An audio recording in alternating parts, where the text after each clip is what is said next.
बिल्कुल नफरत हो गई थी अपनी प्रेगनेंसी। ये नहीं सोचना है कि खाओ खाओ, यानी कि बच्चे का पिता आपका पति है कि मैं प्रेग्नेंट हूँ, मुझे तो रोना आएगा, मूड स्विंग्स होंगे।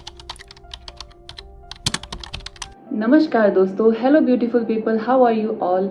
आज मैं आप लोग के साथ शेयर करने वाली हूँ मेरी प्रेगनेंसी जर्नी। अगर आप प्रेग्नेंट हैं तो मैनी कॉन्ग्रेचुलेशंस। भगवान आपको बहुत स्वस्थ रखे, आपकी पूरी जर्नी बहुत खूबसूरत जाए। और अगर आप प्लान कर रहे हैं तो ऑल द बेस्ट, जल्दी आपको गुड न्यूज़ मिले।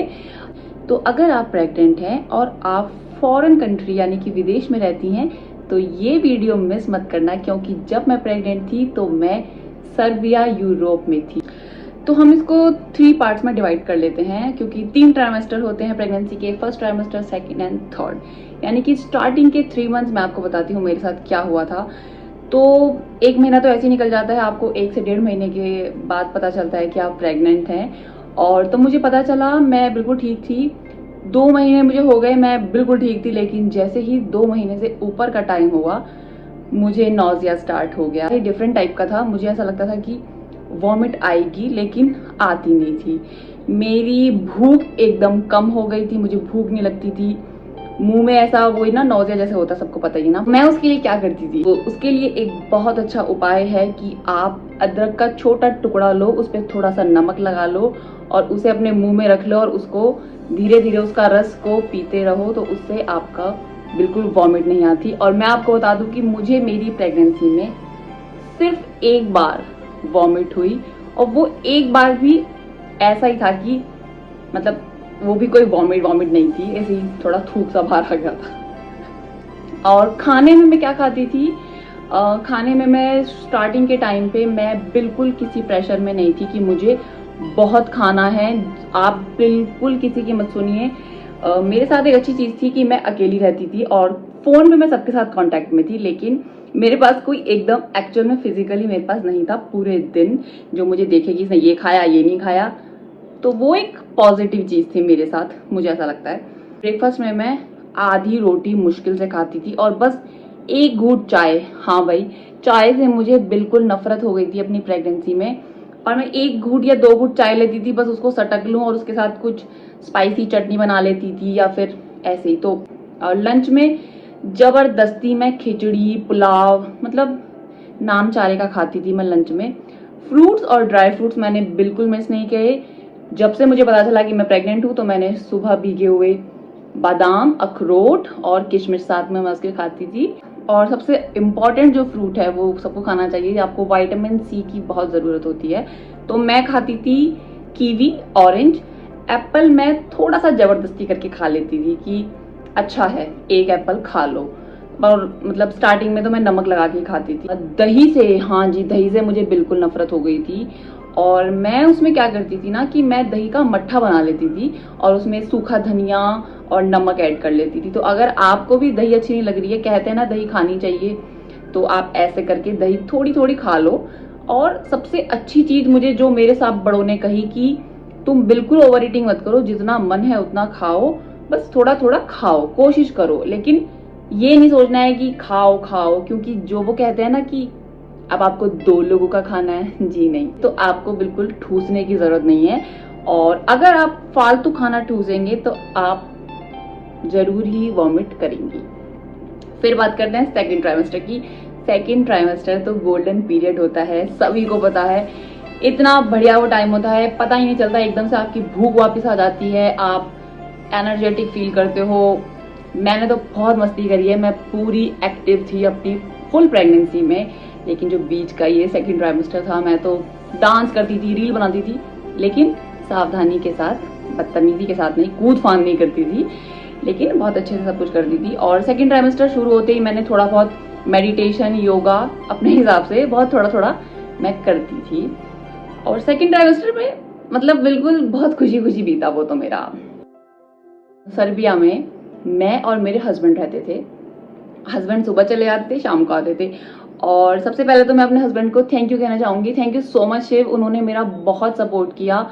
मुझे स्लीपी सुबह फील होता था तो मुझे कभी उठाते नहीं थे। और मुझे लगता है मोस्टली सभी हस्बैंड उस टाइम पे तो बहुत स्वीट हो जाते हैं, तो सेम मेरे साथ भी ऐसा ही था। तो अगर आप हस्बैंड के साथ भी कहीं रह रही हैं तो कोई टेंशन मत लो कि मुझे किसी को बुलाना है या ये है वो है। अगर आपका हस्बैंड सपोर्टिव है, और सभी हस्बैंड उस टाइम पे बहुत सपोर्टिव हो जाते हैं मोस्टली, तो आपका टाइम बहुत अच्छा बीतेगा। और पूरी प्रेगनेंसी में आपको एक ही इंसान की सबसे ज़्यादा ज़रूरत होती है, वो होते हैं आपका लाइफ पार्टनर, यानी कि बच्चे का पिता, आपका पति, आपका हस्बैंड। तो हस्बैंड आपके साथ है इमोशनली, फिजिकली, तो वो इनफ है। थर्ड ट्राइमेस्टर यानी कि 7 मंथ की स्टार्टिंग से ही एक तो शिव की कंपनी में बड़ा क्राइसिस हो गया, उनको एक दूसरे प्लांट में जाना पड़ता था जो हमारे घर से काफ़ी दूर था। और भाई शिव बहुत लेट घर आने लगे, मतलब कभी 12 बजे आ रहे हैं, 1 बजे आ रहे हैं। तो उस टाइम पे इमोशनली मैं थोड़ा सा डाउन चली गई थी, क्योंकि मूड स्विंग्स तो देखिए होते हैं। लेकिन एक चीज मैं आपको और बता देती हूँ कि ये जो मूड स्विंग्स होते हैं ना, इसका आपको कोई एडवांटेज नहीं उठाना चाहिए। सब कुछ दिमाग का ही खेल होता है, ये सबको पता है। और अगर आप ऐसा सोचेंगे कि मैं प्रेग्नेंट हूँ, मुझे तो रोना आएगा, मूड स्विंग्स होंगे, तो नहीं। अगर आप सोचोगे तो डेफिनेटली आपके साथ वैसा ही होगा। तो आप ऐसा मत सोचो, आप खुद को बहुत स्ट्रांग रखो। मैं ये नहीं कह रही हूँ कि फील मत करो या एक्सप्रेस मत करो, सब कुछ करो, लेकिन उस चीज को मन में मत बैठा लो, दिमाग में मत बैठाओ कि ये तो होगा ही, ऐसे वाला। मैं सच बताऊं, मतलब मुझे तो लगता है कि मेरे ऐसे कोई खास मूड स्विंग्स नहीं हुए। बाकी अच्छे से तो शिव बता पाएंगे, उन्होंने झेला है। सो एनीवे, वो उनकी कंपनी में जो क्राइसिस हुआ उस टाइम पे, वो सब मेरा एक छोटा सा टाइम मेरा गड़बड़ हुआ था। फिर ये गड़बड़ टाइम चलते चलते ही मुझे एक वेजाइनल इन्फेक्शन हो गया था, कैंडिडा करके कुछ नाम था। उसमें बहुत इचिंग होती थी, बहुत इरिटेशन होती थी, और मतलब वो तो मेरा लास्ट तक चलता रहा था। मैं थोड़ा बहुत परेशान भी थी उसके लिए कि उससे बेबी को कुछ इफेक्ट तो नहीं होगा, लेकिन डॉक्टर ने मुझे क्लियरली बोल दिया था कि डोंट वरी, आपका बेबी का इससे कोई कनेक्शन नहीं है।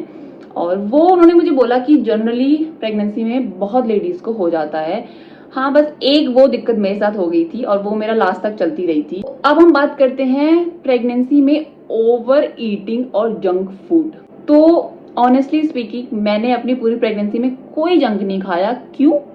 क्योंकि सर्बिया में इंडियन फूड मिलता ही नहीं था। मतलब मिलता था हमारे घर से 1-1.25 घंटा दूर। तो मैं तो भगवान का हाथ जोड़ के धन्यवाद करती हूँ कि मैं इंडिया में नहीं थी अपनी प्रेगनेंसी में, क्योंकि मैंने कुछ भी उल्टा सीधा बाहर का नहीं खाया। उसका एक रीजन ये भी हो सकता है क्योंकि जब मैं प्रेग्नेंट हुई थी तो हमें सर्बिया आए हुए 7 से 8 महीने हो गए थे, और मेरी बॉडी, मेरा मन, मेरी जीभ, मेरे स्वाद सब उस रंग में रंग चुके थे कि मुझे अब चाट पकौड़े ये सब चीज़ों की, मतलब बाहर की वो जंक फूड की आदत चली गई थी। मेरी बॉडी हैबिचुअल हो चुकी थी, तो वो बहुत अच्छी चीज़ थी।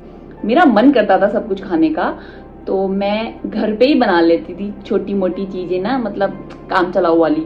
और दूध मैं आपको बता देती हूँ, मैंने स्टार्टिंग के 4 मंथ्स तो दूध कम कम पिया था जब तक मुझे नौजिया था। और आप भी, अगर आपको नौजिया हो रहा है तो प्लीज दूध मत पीजिए। डॉक्टर साफ साफ बोलते हैं कि मिल्क प्रोडक्ट यानी कि जो दूध दही है वो आप थोड़ा कम खाओ, क्योंकि उससे आपका मन जल्दी खराब होगा और आपको वॉमिट होने के चांसेस ज्यादा होंगे। तो वो उस टाइम पे मैंने अवॉइड किया था। लेकिन जब से मेरा सेकेंड ट्राइमेस्टर स्टार्ट हुआ तो मैं डेली सुबह भी दूध पीती थी और शाम को भी दूध पीती थी। और शाम को मैं खजूर भी खाती थी, क्योंकि खजूर से आयरन की पूर्ति होती है। तो फिर तो मैंने दही भी खाना स्टार्ट कर दिया था। मेरा मतलब डाइट एकदम मतलब ठूसने वाली हो गई। ओवर ईटिंग से आपको गैस बन सकती है, और उसको अवॉइड करने के लिए एक चीज जो मैंने एकदम ऐसे लिख के ऐसे गांठ मार के रख ली थी, वो थी कि हर मील के बाद थोड़ा थोड़ा वॉक, मतलब घर पे ही मैं वॉक करती थी, जरूर जरूर जरूर। तो अगर आप प्रेग्नेंट है तो प्लीज खाइए जितना मर्जी खाना है, लेकिन उसके बाद उसको वॉक करके डाइजेस्ट कर लीजिए, क्योंकि आपकी सारे डाइजेस्टिव ऑर्गन जो होते हैं वो सुकड़ जाते हैं। बेबी को स्पेस चाहिए होता है, आपका यूट्रस एक्सपेंड करता है, तो डाइजेशन में तो सभी को प्रॉब्लम होती है, नॉट अ बिग डील। लेकिन अगर आप वॉकिंग करेंगे तो बहुत कम होगी। और उसका एक जीता जागता एग्जाम्पल मैं हूँ। मुझे ऐसा गैस वैस की बिल्कुल दिक्कत नहीं हुई। पेट खराब भी बहुत लोगों का हो जाता है, यानी कि कॉन्स्टिपेशन, मेरे साथ वो भी उतना नहीं हुआ। वो मेरा आफ्टर डिलीवरी हुआ था, उसके बारे में हम बात करेंगे अगली वीडियो में। तो ओवरऑल मेरी प्रेगनेंसी बहुत ही हैपनिंग स्मूथ थी। तो फिर तो मेरी चाची और शिव के भाई आ गए थे, यानी कि हमारे छोटे सा देवर जी आ गए थे। तो फिर मैं मस्त पड़ी रहती थी और चाची से अपनी फरमाइशें करती थी कि ये खिलाओ वो खिलाओ। और इसमें आप सोच रहे होंगे कि ये फॉरेन कंट्री में थी तो उससे क्या मतलब था। मतलब उसका ये था कि मेरे पास फिजिकली कोई भी रिलेटिव, कोई भी घर वाला नहीं था। मैं मेंटली, फिजिकली हर चीज़ खुद से करती थी। मैं खाना खुद बनाती थी, और ऐसा नहीं है कि हम खाना नहीं खाते थे, मैं प्रॉपर खाना बनाती थी। शिव मेरी बहुत हेल्प कर देते थे अगर मैंने सब्जी बना ली जैसे तैसे, क्योंकि खड़ा नहीं हुआ जाता था, प्रेशर बहुत पड़ता है आपका। मैं आराम से बैठ के रोटी बेलती थी, वो सेकते थे फटाफट। बस तो उसमें फॉरेन कंट्री का मेरा कहने का मतलब यही था कि आप अकेले ही होगे, और लकी हो अगर कोई आपके पास टाइम से पहले आ गया। अदरवाइज अगर आप अकेले हो तो कोई बड़ी बात नहीं है, चाहे आप फॉरेन कंट्री में रह रहे हो या आप इंडिया में ही हो, मतलब अपने ही होम टाउन में हो, अकेले भी आप अपनी प्रेगनेंसी को फुल ऑन एंजॉय कर सकते हैं। प्रोडक्टिव रहिए अपनी पूरी प्रेगनेंसी में, एंजॉय करो और अपने इमोशंस को थोड़ा सा कंट्रोल करो। आप बेवजह रोगे तो बच्चा भी इमोशनली वीक होता है।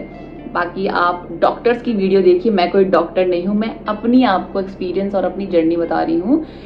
सो I think that's it for this video. Thank you so much. अगर आपने ये वीडियो पूरी देखी है, आपको अच्छा लगा हो तो please like, share and subscribe to my channel. Bye bye. और हाँ, नेक्स्ट वीडियो मैं जल्दी अपलोड करूंगी जिसमें होगी मेरी डिलीवरी जर्नी, जो कि थोड़ी नहीं बहुत इंटरेस्टिंग है। सो बाय बाय।